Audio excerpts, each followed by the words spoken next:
bad for people that like built a Nilou team. And that don't have Nahida. Because they're not gonna be able to get past this.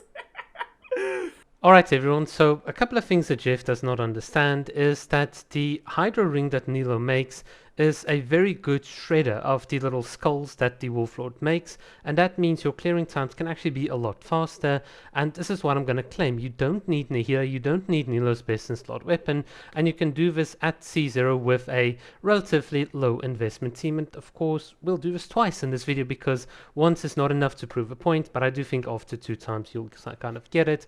Now let's quickly move on to the artifacts. So this is how my Nilou is built. As promised, pretty low investment talents and artifacts can certainly be improved upon quite a bit. I assume that most people are playing Nilou probably who will have Kokomi. Kokomi has been, she had a run, she had 2 reruns, so it's very reasonable from an F2P perspective to assume you've got somewhat decent artifacts on your Kokomi and you've got somewhat decent talent levels on her. That's the only assumption I'm really going to make here, and the other assumption I'm going to make is that you at least have a very low invested sort of cheap little Traveler build and a also very low and cheap Collei build. Traveler and Collei being one of the most F2P units. You can get a C1 Collei from literally playing the game. It's the same with the Traveler if you've been playing since 3.3. So this is the bare minimum that I'm going to assume. And of course I'm also going to assume that you can clear the first half within about 45 seconds. So Sevi plays, if you haven't seen on YouTube, you can check her out. She always does these 4-star characters with 4-star weapons sort of runs, and she did it in about 45 seconds with an F2P sort of team. So I assume you can do the same. That's the only other assumption we're going to make. But other than that, let's quickly see what we can do with the Golden Wolflord. And there's a bit of hidden technique here that not a lot of people actually discuss. Basically, the Golden Wolflord will go into his like little shield mode once his health drops below 70%.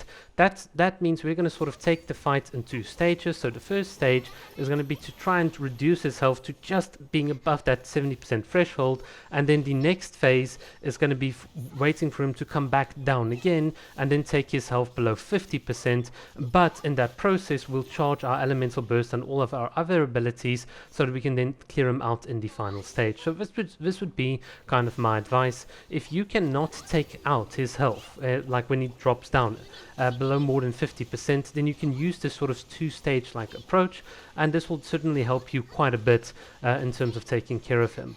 Now here is the part that Zajef I think clearly underestimated Nilou, and that is when it comes to these little golden skulls. So there's a couple of things we can do. So non-geo characters can actually attack these skulls, but one thing that's unique about Nilou's little Hydro Ring is that it continuously ticks. So you can see it's just eating away at that Golden Wolflord, and if we now combine Collei's little continuous like spinning little thing, the little, I think it's like the Floral Kitty effect, and of course Kokomi's normal attacks, then you have about 3 sources that can very quickly tick down here. And this is essentially the way in which you will use Nilou teams to sort of break this. Look how fast that is. This is, apart from geo characters, probably the fastest way in which you can do this. You might say, well, what about Qingshu? Yes, but you'll only be able to do one kind of like skull, and then he's pretty much run out of steam, and then you won't have his bows, so it's whatever. But as you can see, pretty comfortable. Quickly take care of these things, and now what we want to do is run to the middle of a stage, pop Kokomi's jellyfish before he sort of falls, and now we can layer all our abilities, all of our attacks.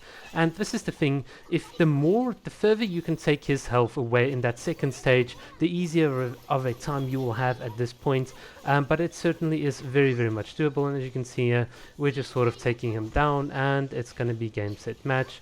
And that is more or less how we do it. So you can do this a couple of times, and I promise you I'll show you another example of doing this. I'm not just the type of person to pick a random clip from some Genshin streamer's stream and then try hard for like hours just to get one good clip or just one instance of me barely doing it and then calling this a debunking video. I mean, honestly, I'm not that petty, but I think there's something else at play here, and this is what a lot of people want to know, the more practical question. How strong does your Nilou team have to be to actually do this? And I think there is a good way in which you can tell, and that is by taking your Nilou team and seeing how fast you can clear the single target PMA or perpetual mechanical array In my case, or this will just be my recommendation, if you can clear him in about 1 minute and 20-25 seconds, you will have more than enough DPS to take care of the Golden Wolflord. And of course, anything faster will mean that your clearing times will be very, very consistent, and it should just be a walk in the park. Now, here's one thing that I will have to admit about Nilou teams, and that is that they're actually very technical teams to play. They're very, very difficult. So a lot of people, I feel, have only seen the skill floor in terms of damage potential. When it comes to Nilou, you just press a bunch of buttons and hey, everything goes pop and boom. But when it comes to the technical gameplay, ensuring the correct bloom ownership, ensuring that there's enough energy for your dendro units, layering your abilities, cycling your cooldowns, these teams are actually very, very tricky to play. Nilou is one of those teams that it's almost like if you don't get the order of operations right, the difference between your clearing times can actually be very, very high. And I'll just give you guys one tip, especially against single target bosses. Try and hug them as much as possible. This is for Nilou and Collei sort of little rings to sort of take maximum effect. And of course, if you follow the on-screen stuff, you'll see there's a bit of technique and which I ensure bloom ownership. Right, so let's do another Wolflord example because, well, I just sort of want to hammer down the point that you can do this. Now, let's just talk a bit about Nilou and this BiS cycle. So clearly, PMA is not a problem. The first half, the second chamber is not a problem for Nilou teams. You can do it in about 35-40 seconds. It's pretty easy.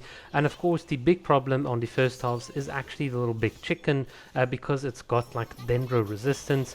Now, this is pretty much the same as when, for instance, when Raiden Shogun came out, the BiS was just full of electro enemies, so it didn't really do her justice. And this is pretty normal. If there is an enemy to which your element or the main focus of your team is like kind of resisted against, they're not going to do as well. We've seen this nice little hit there, Collei, in the background, if you saw it. Yeah, Collei is very inaccurate sometimes with what she does. In any case, back to the discussion point, yes, there are BiS cycles that sometimes don't favor your character, sometimes freezes out of flavor, like for instance with the Ice Cube bosses and so on, and this is pretty normal. But what always gets me is when people say stuff like, oh, Nilou's, when Nilou had a run, a lot of people said, oh, the BiS was tailor-made for Nilou, and it's just like when has Genshin not tailor-made stuff? Like, a lot of people forget that there have been many instances when new characters come out that, especially Floor 11, had just like some really crazy, ridiculous buffs. Hoyo does this. They'll always put in a line up to sort of sell the current characters, and obviously Geo being the one on the current banner means they kind of want to sell Geo now. We've had 2 BiS cycles that was very favorable to Dendro and to Spread and so on, so it's kind of natural that they kind of vary it a bit. So I don't know, I think a lot of people are disingenuous when they say stuff like this, and of course once you've studied teams and you understand their abilities, then you can actually sometimes even get quite a bit more out of a character or a team than you previously thought, and this is the case for Nilou teams. So yeah, you might ask yourselves at this point, if you haven't seen my previous videos, how fast can you actually do this with Nilou? Well, my Nilou, or my signature Nilou team, can clear the entire BiS, that is all 6 chambers, in about 2 minutes and 15 seconds.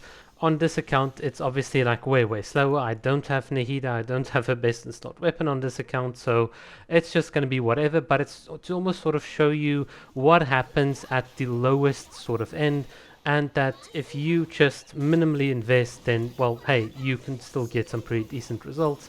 A lot of people seem to forget that characters that they already own typically have better artifacts and higher talent levels than new characters that are coming out, and of course characters that you already own are like well studied. People have already theory crafted teams and things for it, so when new characters come out, these new characters will always be at a bit of a disadvantage. So this is why I always advocate assessing characters at their skill ceiling with relatively decent builds, whether you're on F2P or whether you spend or whatever on the game, because that is just how you'll get the most accurate information with regards to their potential. And I think in Nilou's case, a lot of people have a lot of misgivings about her, and that is the point of making these videos. It's not about really correcting Zajef.